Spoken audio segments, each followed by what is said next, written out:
This is Duke University. Global trade and environmental justice. Human rights issues are still. The term Ubuntu. The Alien and Sedition Acts. Is making inferential discovery. The importance of an archive. The John Hope Franklin Center. Most folks who know the work of Adam Mansbach know his book, Go to Fuck to Sleep, his adult children's book, which was a New York Times bestseller last year. But many people don't know that Adam Mansbach, for more than a decade, has been a thoughtful writer and social critic and activist. Today, he joins us on Left of Black to talk about his work, issues of race, the Obama presidency, and of course, the white rapper. And later, we're joined by Latasha Levy, who's a doctoral student in the Department of African American Studies at Northwestern University, whose dissertation on the rise of Black Republicans was at the center of a mean-spirited attack by a blogger from the Chronicle of Higher Ed. My name is Anthony Neal, and this is Left of Black.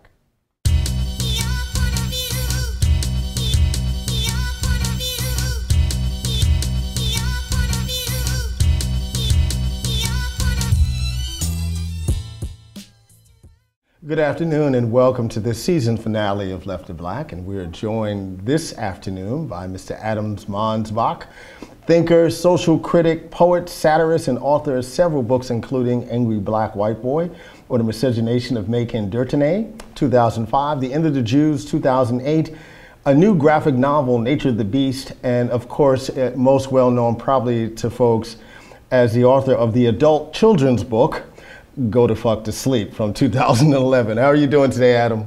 I'm good. Good to see you. And so I want to start off with, with your first book, Angry Black White Boy. And there's a certain kind of irony. In some ways, when we think about quote unquote hip hop generation authors, whatever the hell that means, right. And folks who are committed to a certain kind of serious literature, that's been your career. So Angry Black White Boy, who's been taught in many classes, folks have written essays about it, because of the kind of biting satire about it, the kind of critique of it around notions of post-race. Go back a little bit to talk about this character. In some ways, you issue a challenge to all those folks who want to embrace post-race politics, well before, Barack Obama's election and this narrative becomes part of the national conversation. Yeah, absolutely.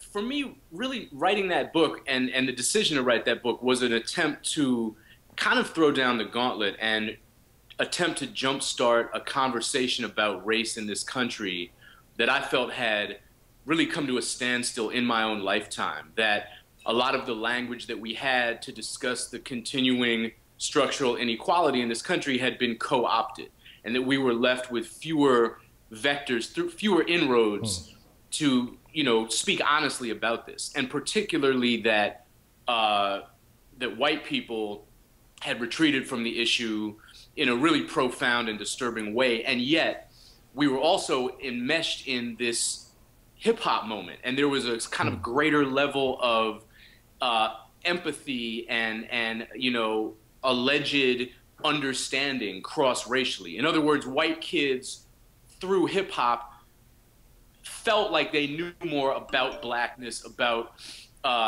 what it meant to be black in this country than perhaps ever before. So for me, Angry Black White Boy was really an attempt to kind of interrogate that idea and explore the possibilities and the limits of this kind of quote unquote down white boy. So Macon Dirtene, the main character of the book, is this sort of Afrocentric white kid who's been deeply politicized by hip hop, by the hip hop of the late 80s and early 90s, and sort of takes this body of knowledge forward. And his understanding of race is deep, but also very narrow. Yeah. The only kind of blackness he sees as valid is a very militant one.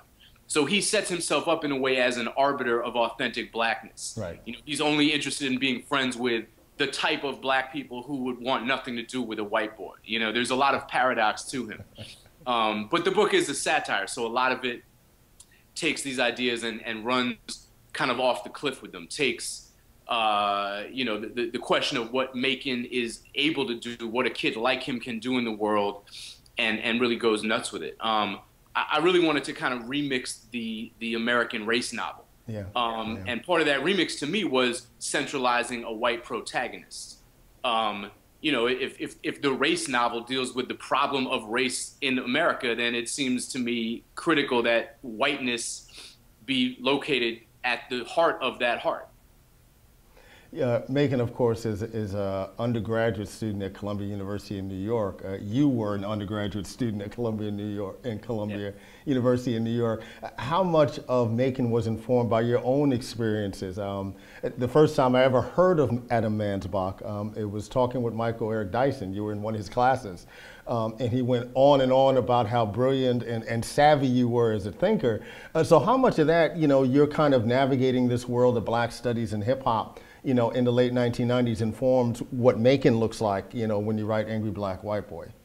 Yeah, I mean, you know, Macon and I, we share a lot of geography and history. We didn't just go to the same college, but the same high school, even further back. I think that in some ways, Macon is almost like an anti-autobiographical figure, which, in the sense that he's a version of me, kind of writ larger and with a lot of the gray excised from the black and white, so to speak.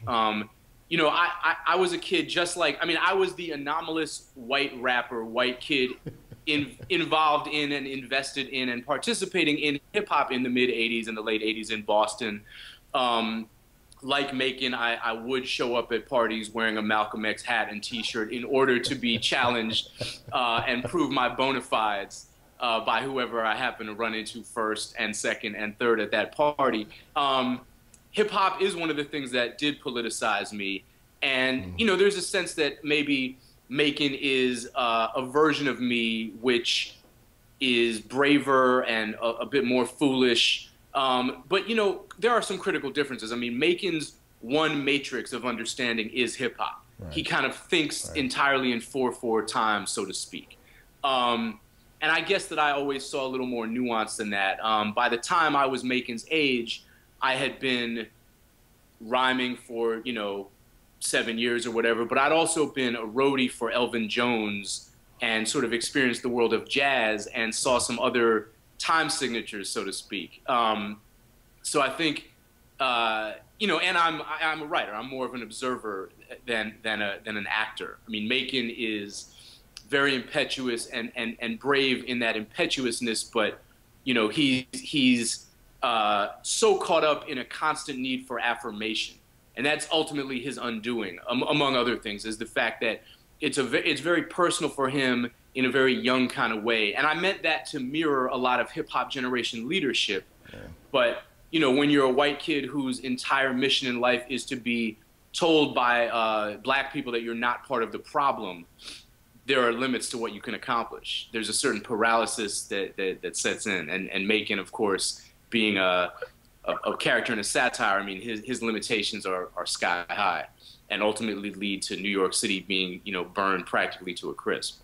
You're watching Left of Black, and we're joined this afternoon by Adam Mansbach, writer, author of the classic Angry Black White Boy and the brand new graphic novel, Nature of the Beast. Going back to Macon for a second, your first book, Angry Black White Boy, when you were writing the book, could you have imagined the election of Barack Obama, you know, just 3 short years after the publication of the book? Yeah, that's a fascinating question. No, I don't think I could have. I mean, you know, but let me say that I spent most of my teenage years imagining the election of like KRS-One or Chuck. There's a paradox there. You know? That seemed. I thought that by this point Chuck D would be governor of New York. KRS-One would be able to like levitate. You know, so. And while we're on the president, were you surprised at all last week by his decision to come out publicly about same gender loving citizens and their right for domestic unions and marriage? It was something I expected him to do post-election. I knew, you know, I think I was savvy about the codedness of the notion that his views were evolving. I mean, we all knew that where that was headed. The timing did surprise me. And, you know, I think it was, I think it's an incredible moment. It's a landmark historical civil rights moment that a sitting president made this historic declaration. Could it have been better timed? Could it, I mean, in the sense that, and I think it's great that he did it before the election. I mean, there's a time to play politics and there's a time not to. And what's funny to me is that people are even suggesting that this was some cagey political move. Yeah. When in fact, you know, this was, I mean, the fact that we've gotten to a point where coming out in favor of gay marriage could be a savvy political move is actually in itself a wonderful thing. Yeah. The only part about it that bothers me is that some people will interpret it as, you know, Joe Biden made his statement and Obama's hand was forced, and thus he made this declaration now because of these kind of pressures. And you know, we'll never know internally what led to the decision. But I mean, I think all of that, when the history is written, will fall away, and this will be seen as really a wonderful and historic moment. You have a new book, a graphic novel, Nature of the Beast. You know, so you've done a couple of traditional novels, if you want to call Angry Black White Boy and the End of the Jews traditional in any kind of sense. Of course, the children's book, which we'll talk about in a moment. But you decided to make this kind of move into a graphic novel. Tell us a little bit about what's going on in Nature of the Beast. You know, Nature of the Beast is a project that I've been working on in some form for like 10 years. I mean, it's an old idea. One that I came up with maybe as long ago as high school with my co-writer Douglas McGowan.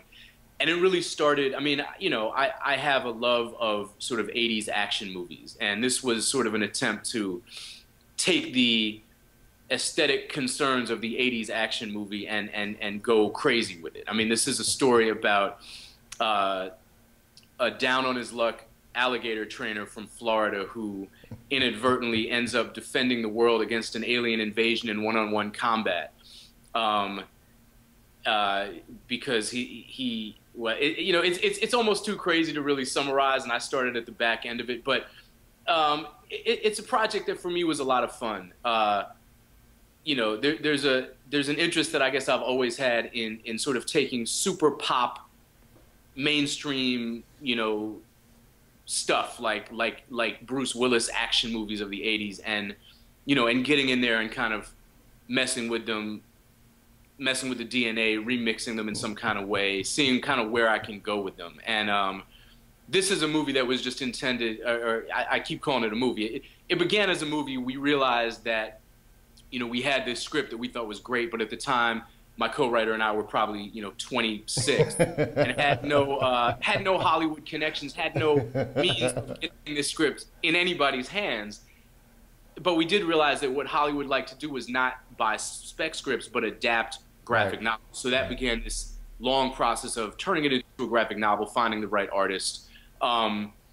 Basically, the story is about an interspecies gladiator tournament being held by Earth's most powerful man. He's kind of his name is Milan Marlowe. He's sort of a mix of Rupert Murdoch and Vladimir Putin. And he's the only one who knows that a race of hostile, religious, zealot aliens are on their way to destroy Earth, and that the only challenge that can be made is called the Challenge of the Heretic, and a champion must be presented to defend Earth. So he sets up a tournament on an island he owns and operates, in which, you know, sharks are fighting polar bears and alligators are taking on rhinos, and, you know, thousands of screaming fans are sort of blissfully unaware of the true stakes of this. Right. And the hero, Bruno Bolo, is a salt of the earth alligator trainer from Florida who, when his gator is drugged by gamblers trying to throw a match, jumps in the ring to defend his animal, and thus accidentally becomes a participant in the competition. So, you know, it's a different look than my more kind of like the Hunger Games on crack, right? Yeah, on something. Yeah, it's funny. I remember that we sent the script. I mean, way back in the day, we sent the script through my agent to Bruce Willis, and the feedback that came back was that we should have sent a bong and a six-pack over. So I don't know. I don't know what kind of drugs are necessary to appreciate this. You're watching Left of Black, and we're joined this afternoon by Adam Mansbach, author of Angry Black White Boy, The End of the Jews, a new graphic novel, Nature of the Beast, and perhaps most well known for his adult children's book, Go to Fuck to Sleep. The story behind Go to Fuck to Sleep is pretty well known, Adam. You know, Facebook post, all of us sharing that story of how we're going to get this 2- or 3-year-old to bed.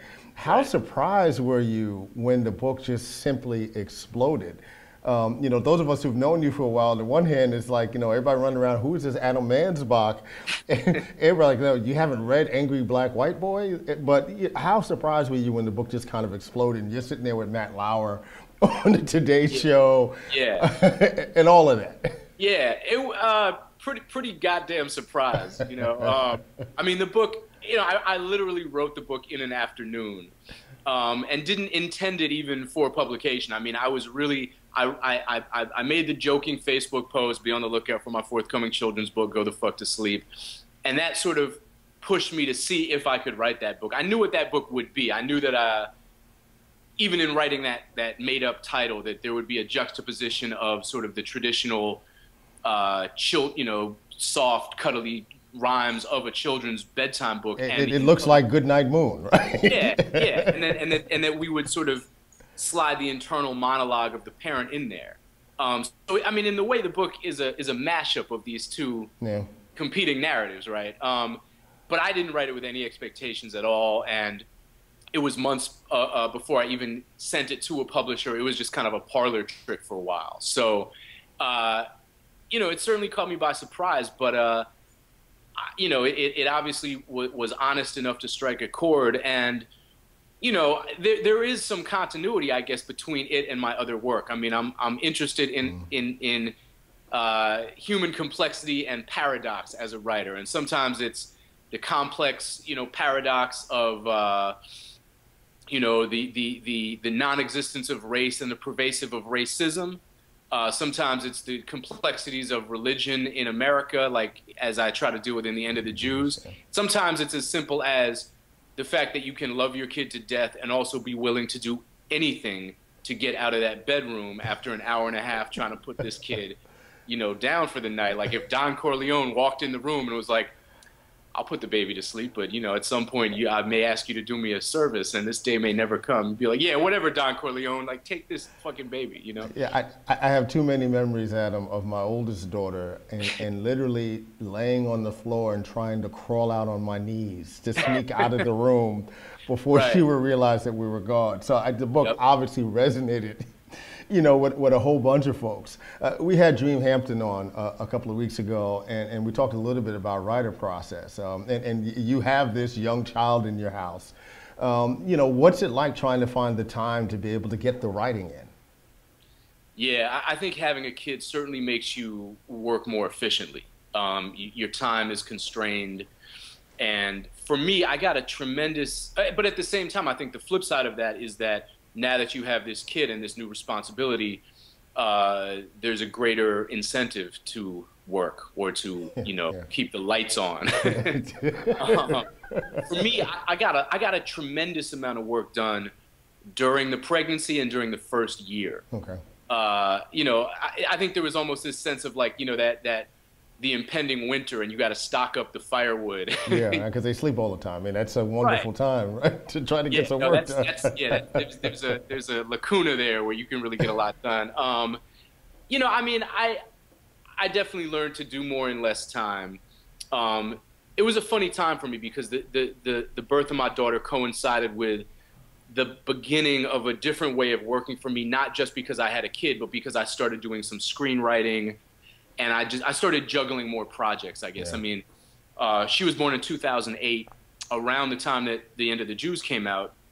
And, you know, up until that point, for the previous, say, 8 years, my general process was I would have one major project I was working on. That was always a novel. Right. And then I would slot in other things, you know, as need be, book reviews or essays or whatever people asked me to write. And around that time, I started sort of diversifying. I mean, I'd always wanted to get into screenwriting, and I started making a push toward that. You know, so I started sort of, and I started teaching full time a year after that as well, which I hadn't done previously either. So yeah, there was a kind of reordering of the nature of my time, if that makes any sense.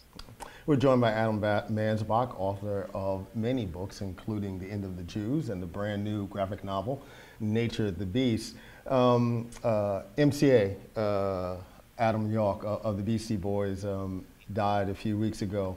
Macon, your character from Angry Black White Boy, notably was not a fan of the Beastie Boys. And I had a very interesting kind of conversation with our buddy Bakari Kitwana about, you know, how he viewed the Beastie Boys in the early days as almost making fun or not even a parody of hip hop. And of course, as we go forward, you know, some 20 years later, their induction in the Rock and Roll Hall of Fame, you know, all these kinds of things. How do you think history will treat the Beastie Boys, not as these kind of groundbreaking artists, particularly on the visual side? I think everybody recognizes that. But in relationship to hip hop, how do you see their legacy kind of going forward? Yeah, it's interesting. I mean, it's hard to get over an initial impression, I think. I mean, that's one of the things in life that we tend to hold on to most is, you know, the first impression somebody makes on you is always a profound one. And for me, the Beastie Boys were a problem in 86, 87, when they first came, you know, to some notoriety with License to Ill. Because for me, I was a white rapper at that time, which before the Beastie Boys came on the scene, there was no making sense of that. Like, there was no face to that ambition. You were just anomalous and weird and like a curiosity. And then suddenly it was like, oh, so you're a Beastie Boy, you know?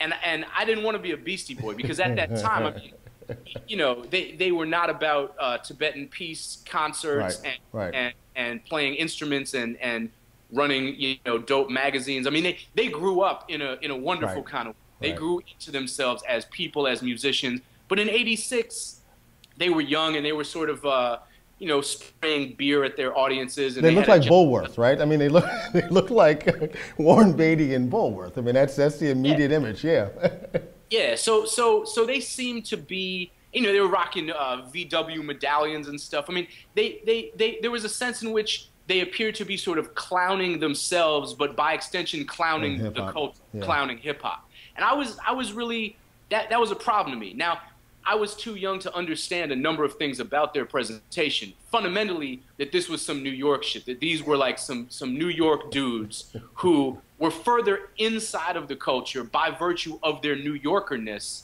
than I could understand, you know? So I was reading them in a certain kind of way. But yeah, I didn't think that they could really rhyme, you know? I definitely had a problem with it. Now, when Vanilla Ice came out a couple years later, I was pining for the house count. That's a whole other story. But I think, you know, I think that their legacy will transcend those early moments. I mean, they did a lot of growing up in public, and that's something that few artists manage to do. I get think. the chance to do, absolutely. Yeah, I mean, most artists are frozen in their initial moment of public fame. So the fact that they were able to reinvent themselves so many times puts them in good company, I would say. Yeah, unlike, say, Flavor Flav. So we've been joined this afternoon by Adam Mansbach, who's the author of several books, including the classic Angry Black White Boy, The Miscegenation of Macon Durtene, The End of the Jews, which came out in 2008, the brand new graphic novel, Nature of the Beast, a graphic novel, 2012, and of course, most famously, Go to Fuck to Sleep, the adult children's book from 2011. Thanks for joining us this afternoon, Adam. Thank you, Mark. Good afternoon and welcome back to Left of Black. I'm your host, Mark Anthony Neal, and we're joined by Latasha Levy, who is a graduate student, all but dissertation, in the African American Studies Department at Northwestern University. How are you doing today, Latasha? I'm doing pretty good. Thanks for having me. So about a month ago, you and many of your colleagues are in Evanston at Northwestern about to celebrate the first cohort of the new graduate program there at Northwestern as a broad kind of celebration of the field of African American studies. Stacey Patton, herself a PhD, writes an exhaustive article really about where Black Studies is. Black Studies swaggers into the future, as the title of it says. And one of the things that the piece really does is that it highlights the work of this first cohort of graduate students, right, including yourself and your dissertation on the rise of Black republicanism. And it's a very celebratory mode. 2 weeks later, there's a drive-by. The blog section of the Chronicle of Education, the author writes a piece, an attack on not just Black studies, but 3 of the women graduate students who were featured in the article before. It creates a whole kind of explosion of conversation about the field, the organization of the right to pick off certain kinds of targets. And suddenly you're not just a graduate student writing about the rise of black republicanism, but you're at the center of this controversy. How are you holding up a month later? Well, well, first, I just want to extend gratitude. I mean, it was amazing to see the outpouring of support after this article, was published. So on behalf of the students, I want to say thank you to everyone who reached out to us, who wrote letters to the Chronicle. People wrote blogs in defense of our work and our right to exist. People were Facebook and tweeting. So the outpouring of support, was really a testament to the strength of the work we want to do, the strength of our community. So it only confirmed, our mission to produce scholarship that, destabilizes these racial assumptions and challenges power relations and systems of inequality. So it was really affirmation, and it was great that so many people raise their voices. And there's an interesting thing. The author Naomi Schaefer Riley, who since has been removed from the staff of the Chronicle of Higher Education. It's that interesting space where academia exists. I think most folks who read the piece, who are within the academy, rejected it, out of hand, right? As just bad writing and not very well informed and insulting and a range of other things. But unfortunately, we also live in a world outside of the academy where these kinds of critiques are taken very seriously. And so how important was it for you and your colleagues at Northwestern, and of course the great faculty that you have there, to really think about what was the right kind of response to this kind of attack that didn't, on the one hand, didn't take it too seriously in terms of the trajectory of your careers and things of that nature, but in that kind of court of public opinion that fundamentally has never understood what Black studies is and what we do and why we do it, that you needed to respond in some sort of way that dealt with that reality? It's a good question. I was actually on a research trip in California doing archival research, and I got a text message from a student saying, she was so disturbed and hurt by what she saw in the Chronicle. And I had limited access to the internet. And, I'm like, well, I don't really have the internet. I haven't heard what you're talking about. She was like, well, don't even worry yourself about it, So the next day, I started to receive a lot of messages, and I still hadn't seen it yet. So when I initially read it, I kind of shrugged my shoulders. I thought, there was no argument really in the post, and I think a lot of people did read it as sort of a platform to ridicule and disparage our work. It almost read as satire, right? I mean, it was so ridiculous, right? Yeah. Yeah. So we also kind of had a conversation initially, like this is sort of designed to attract attention, and you fall into a trap a lot of times when you respond to these certain posts that are meant to be disparaging or insulting, because then you give them the attention that they're seeking. So, it was, but I think the fact that it was published in the Chronicle of Higher Education under the auspices of the Chronicle of Higher Education, that was the part that was most disturbing for a lot of people, because as you stated, this is sort of below the standards of what we consider academic or even journalistic standards. But I think it was important for us to come out strongly against it because of the platform in which it was published. You're watching Left of Black, and we're joined this afternoon by Latasha Levy, who's a graduate student, all but dissertation in the African and African American Studies Department at Northwestern University, who among a few of her colleagues were singled out in a very critical article about Black studies written by Naomi Schaefer Riley. You and your colleagues, Kenyanga Yamada Taylor and Ruth Hayes, offered a response, and I want to read a little bit from it, both because it was so incredibly eloquent, but also in terms of the kind of power behind it. As Black people living in the United States, we do not need conspiracy theories or white boogeymen to explain the disparities that separate and distinguish the life chances of white people compared to those of African Americans, even with a Black president sitting in the White House. We understand that these conditions are driven and shaped by racism and real white men who exercise power and influence in the economic, social, and political institutions that govern this nation.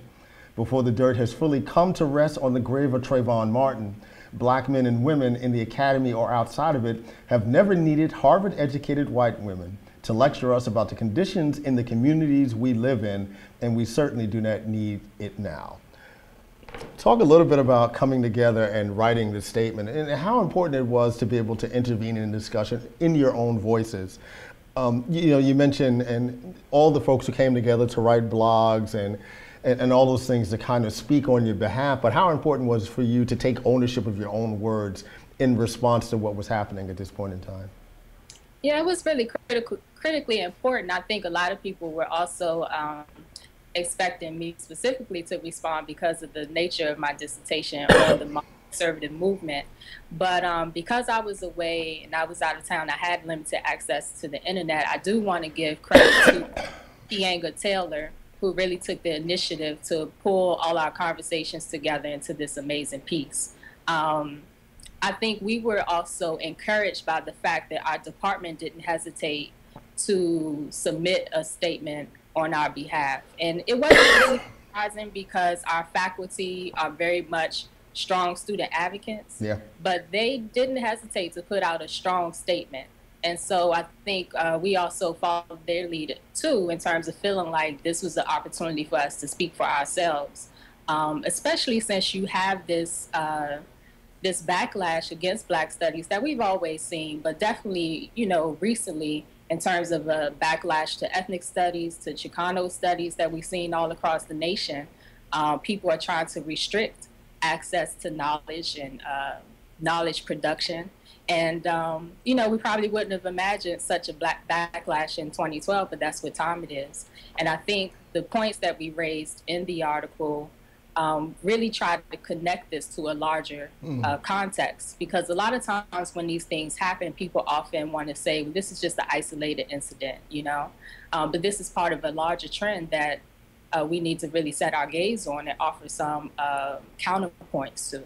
And that's an important aspect, because in some ways, Schaefer Riley's piece is public about something, about ideas and concepts of Black studies that have always existed in the academy that very few people will speak on, publicly at least, right? For risk of being associated with the very kind of politics that Schaefer Riley is very much, willing to be connected to. And that gets us back, to I think what's the fundamental issue here, the work itself. Talk a little bit about, your in-progress dissertation, as you've been reminding folks. As you say in your piece, in your response to this, she couldn't have read my dissertation because, you haven't finished it yet, right? You haven't read your dissertation yet. I plan to read our dissertation, yes. And we're definitely going to finish them. So talk a little bit about, what the work is, the research that you're doing, but also some of the challenges that have come to really stay focused on the work, given everything that's going on at this point in time. Well, I'm writing a dissertation about the rise of Black conservatism in public media and politics. And I'm bringing focus to the early post-civil rights period from Nixon to Reagan, from 1968 to 1988, in order to examine a shift in Black republicanism further.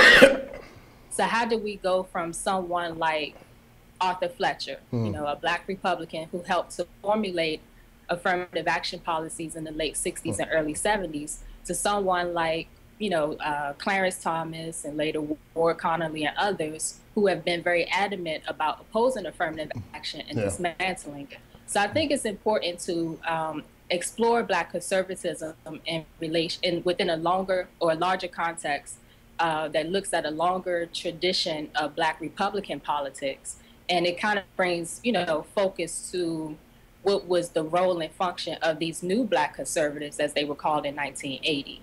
So you may think about the 1970s as like the last vanguard of a visible Black Republican politics that was grounded in group consciousness, that was grounded in group empowerment, racial identity, that supported affirmative action, supported government intervention.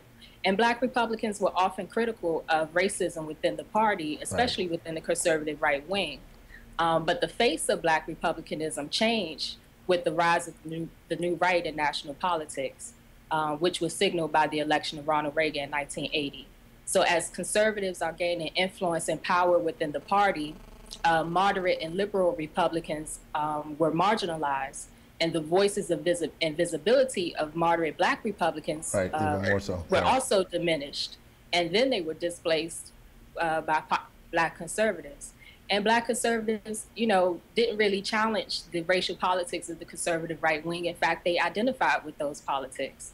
So I'm interested in exploring how Black Republicans negotiated their identity, status, and agenda during a time of conservative ascendancy in U.S. politics, and more significantly, what has been their impact on the reshaping of racial discourse and public policy. So now in the moment, you know, where people are so afraid to talk about racism or call racism when they see it, you know, and I think Black conservatism, you know, have made important contributions to nuances in Black political culture. You mentioned that you're kind of looking at a post-civil rights era up to around 1988. Are you going to delve too much, you know, into the careers of figures like Allen West and Herman Cain, who really are kind of like the poster children for this Black conservative voices at this point in time? Well, not with this project. You know, you have to kind of choose your scope. Yeah, I understand. You can always, you know, start picking individuals and saying, well, what about this person and what about this person? I think a lot of people are interested, obviously, in the careers and background of these individuals and how they came to, you know, these politics. But I think I'm more interested in how we even get to the point where a lot of these people have so much visibility and have a platform to push a particular agenda. So I want to, you know, provide a historical context for this too. So that's the primary focus of the work, is to provide a historical context of even understanding how these people become pretty prominent in the media and in national politics. We've been joined this afternoon by Ms. Latasha Levy, who is a graduate student, all but dissertation, in the African American Studies Department at Northwestern University, who has been at the center of a controversy around Black studies. Thank you for joining us this afternoon, Latasha. Thank you so much for having me. It's a pleasure. And all the best with your work. Thank you. Thank you.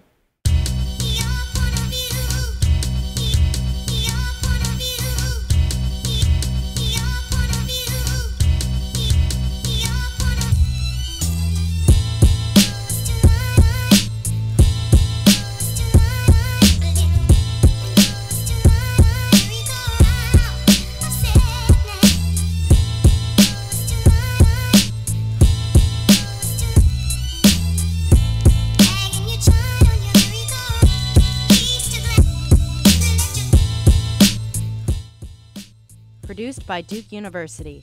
Online at duke.edu.